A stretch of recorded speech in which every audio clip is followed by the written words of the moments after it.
any questions or has not heard from us already, that you're going to be seeing a bunch of bird pictures. Steve has a bird buddy feeder that takes pictures with a motion activated camera of the birds that are there.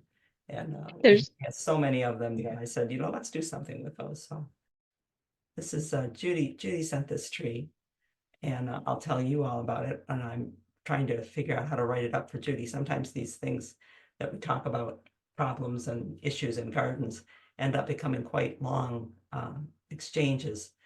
And in Judy's case, she said they had during the spring this year, March or whenever it was that we had our problem, that they had a lot of breakage in the trees on their property. And she said after looking at it for weeks, and maybe she said months, and trying to get somebody to come out and do the work, when they came out to do the work, I was just so glad that it was done. I didn't look that closely to see what had happened. And this tree back there in the yard, I see that they left a big chunk sticking up. And that chunk has a hole in it. She said, so there's a big hole in the tree. Should I do something about that? Is this of concern? Starting with just those pictures, I said, well, can you give me an idea what's going on with the tree? Can you give me some higher resolution pictures? And I see, it's amazing what we will do. We are a gritty bunch of people. Gardeners. I get these pictures where she's obviously put a ladder out there and climbed up to take pictures of what's going on in the tree. So here's what's going on inside, and what's actually happened here, it looks like to me, is that this is a very, very old wound. Very old. It's already decaying. Right, where the tree has tried to stop the damage. If you see the curl there, so that was wound wood. That white part was live wood. The cambium underneath the bark kept growing and trying to grow, but inside the decay was happening. And so the wound wood being soft curled in. And that's been happening for many years. I'd say probably 30, 40 years. And finally enough pressure was put on the tree top, on the branch top, enough weight was up there, enough pressure maybe by the wind was put on it, that it snapped off. It's good that it didn't rip the rest of the way down. We talked a little bit about should she get it cut. There is a collar where it could be cut to the collar. It could be cut. Maybe because that rot might go past the collar. Exactly. That's why they probably, if it's a good arborist, that's why they left that there. But they also, I have not yet checked. I told Judy, tell me which arborist company worked on it, and I'll see whether they have certified arborists. Maybe they didn't know, but there is probably a collar they could cut back to, but give me an idea what it looks like inside. Sometimes the concern is that it's going to hold water, and so an arborist will drill a hole up into it. She said, well, there's a crack there that we'll take care. I said, well, give me a picture of the crack. Well, this picture is what concerned me the most. So this problem is part of that same problem right there. Mm-hmm. The damage to this tree happened internally, and the decay caused the branch to split. So the story is, and this will be based in large part on a fascinating book called The Body Language of Trees by a German arbor forestry researcher. And at some point, probably 40 years ago, this tree had some severe damage to a major root. It girdled itself, it was mowed over, it was constructed over, something happened to it.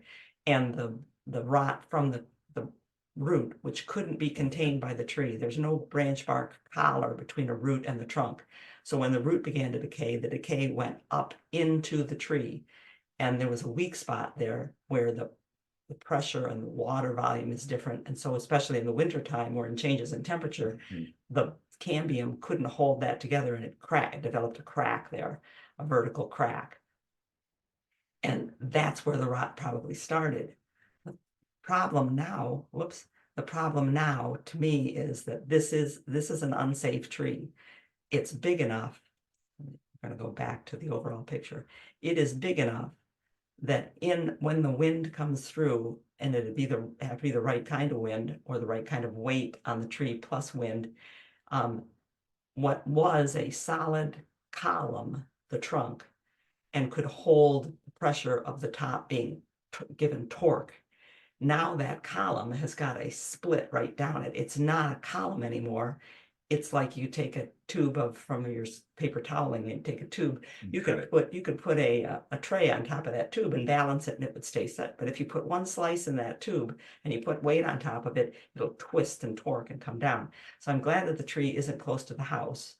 And I do think that you should have an arborist come and assess how much strength there is in the tree, how much good wood there is. What they do is that they test the tree, they can know how strong the wood is. We've seen beeches that have a hole in it, but the Right, that you could actually stand in. stand in, but it's still strong enough wood to hold up. Right, there's enough inches of good wood. So it's possible, It's but possible. depending on the species, it looks like it's a silver maple or red maple, but Yeah, but we would say have an arborist, a certified arborist come and take a look at assessing the tree, or go ahead and make the decision and take the tree down and get another one started, because it is not a tree that you want to be around during a storm, and it's good that it's not right by the house. I mean, it could stand for 25 years and nothing happened, but Right.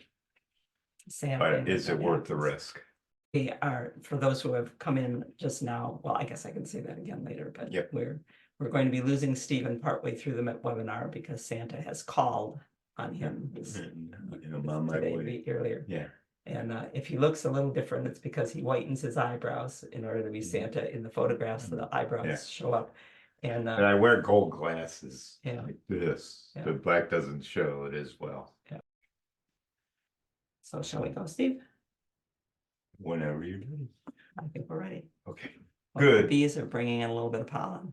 I know where the bees are bringing pollen in from. They're bringing it in from the chickweed. The chickweed is blooming. The creeping speedwell, the weeds in the lawn are blooming, and I found them. Yeah,